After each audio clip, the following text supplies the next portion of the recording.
అయిన బతుకమ్మను నీటిలో ఉంచుతారు. పూలల్లో ఉన్న ఔషధ గుణాలు నీటితో కలుస్తాయి.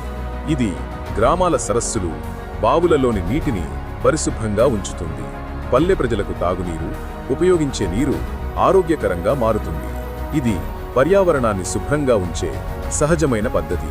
బతుకమ్మ పండుగలో మహిళలు వలయాకారంలో చేరి నృత్యం చేస్తారు. ఇది శరీరానికి వ్యాయామం, మనసుకు ఆనందాన్ని ఇస్తుంది. గీతాలు పాడటం ద్వారా సమూహ భావన, మానసిక సాంత్వన పెరుగుతుంది. ప్రకృతిని పూజించడం వల్ల మనిషి, ప్రకృతి మధ్య సమతుల్యత ఏర్పడుతుంది.